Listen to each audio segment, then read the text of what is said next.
What's going on, everyone? Welcome back to Jam with Jock. Ableton has an amazing vocoder that we can all use for free, and I think a lot of us don't actually know how to use it. I have two different ways that I tend to use it the most. One of them is more conventional, and the second one is something that I don't think you guys would know about. So I'm very keen to share with you these two tips today, and I think you'll take a lot from this video, so make sure you stay to the end. I've got a project here to help showcase how we can use it, so let's go ahead and take a listen to it.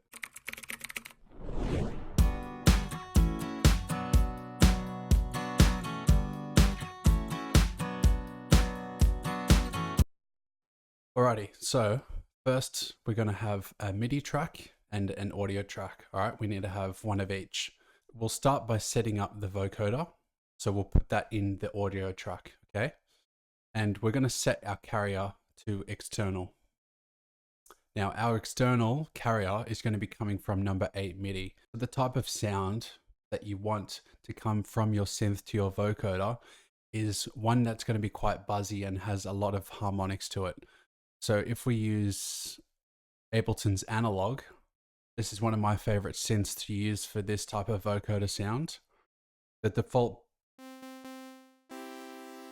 patch is extremely rich in harmonics. And it's exactly what you want for that vocoder sound.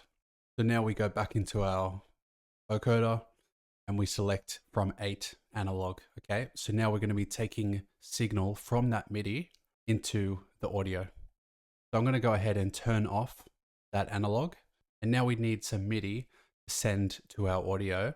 So I have just a chord progression and I'm going to throw that in analog. So that's the beautiful thing about having a vocoder, is you can completely set the vocoder to the tune of your track or to your chord progression by simply throwing in the MIDI in that analog channel or in that MIDI channel. So now we have a carrier, we have the MIDI, we have the sound. We now need to have some audio that's going to be implementing that MIDI through the vocoder. And so the first technique I'm going to share with you guys today is the more conventional way that vocoders are used, and that is for vocals. So let's go. Like I said before, it's really great that you have the MIDI to set the key of the track. So for instance, this track's in B minor. And instead of having to find a vocal that's in B minor, I'm going to throw any old sample in.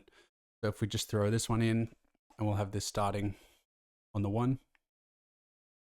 Because the audio is coming from the MIDI, then it doesn't matter what the key of that a cappella is or any audio sample is, because it's coming from the MIDI. So let's have a listen first. Feeling my way through the darkness, guiding my beating heart. So as I took the dry wet up, you can hear more of that vocoder sound. And if we go all the way up, you'll now be able to hear that the singing is following this chord progression that I have.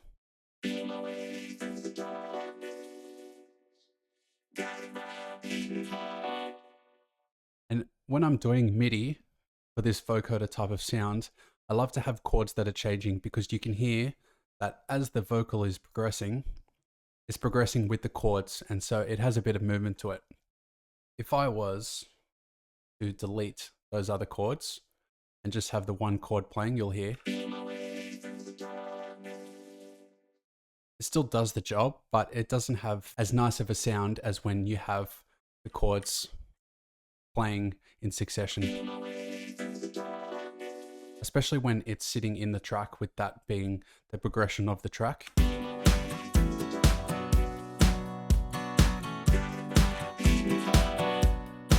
You can hear it just sits really nicely. Now, in terms of the settings on the vocoder, there's not a whole lot I changed from the default template. I like to have the band set around the middle at about 24 or 20. The more bands that you have, the less of that vocoder sound you're going to get. And then all the way to 4. So sitting around 24, 20. Release. Depends on the vibe that you want, but I like it somewhere between 200. The next technique we're going to show has quite a short release, so that'll really help show you what that release does. Tack is just there to say how quickly the vocoder starts, so for most cases I always have it on the fastest setting. That's pretty much all the settings that I touch. So it's quite simple to go straight from your progression into vocal to get that vocoder effect.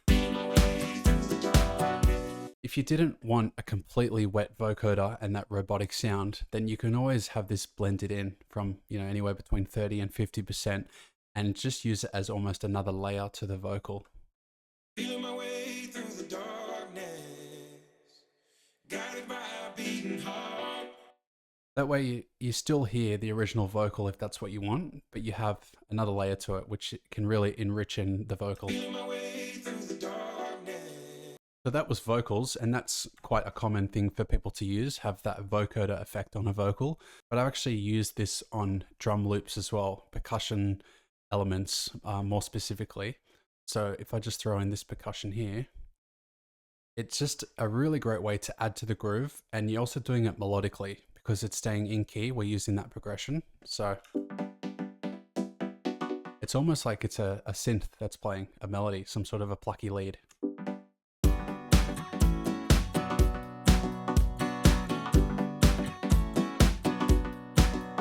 Now, I said that in the last time the release is, I usually set it for about 200 to 250 for a vocal. For this, it's really great to have quite a snappy release and quite fast. Once again, obviously dependent on the vibe that you're going for. But when I'm using a sort of a skippy percussion like this, I find this to be a really great place to shorten that release.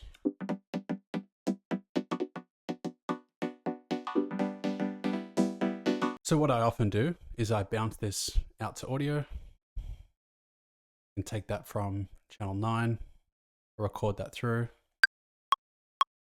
So now I have this almost synth-like layer.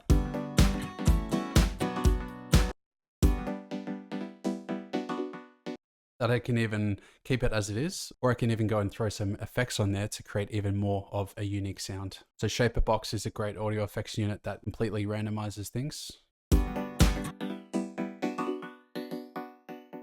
Got some delay on there too. And with that audio effect unit, it's just sitting there in the background as a really nice textural lead, and it's in the progression that I have in the song. So it just really fits. And all it is a simple percussion loop. So you can use this for any audio sample that you want. If there's a particular vocal or groove that you like, simply throw it in, get that vocoder on, and you can start putting your progressions behind it and get these really nice rhythmic effects that just fit in the key of your track. So nice and simple for you guys today. I really think that these two techniques are ones that you can implement in your music production right away. If you don't want to go for that classic vocoder sound, then do what I did and just have about 50% on and still get a nice layer to your vocal. And if you haven't heard of that percussion trick before and you want to implement something like that, then I think you'll have great success in your tracks doing it. If you learned something from this video, I'd very much appreciate if you could hit the like and subscribe button. If you have any questions, please don't be shy. Just go ahead and drop them down in the comments below and I'll happily get back to you. Thank you guys so much for staying to the end of the video. I really appreciate it. If you wanted to go ahead and keep watching my stuff, then I'll just put my latest upload right up there. Until then, I'll see you guys in the next one.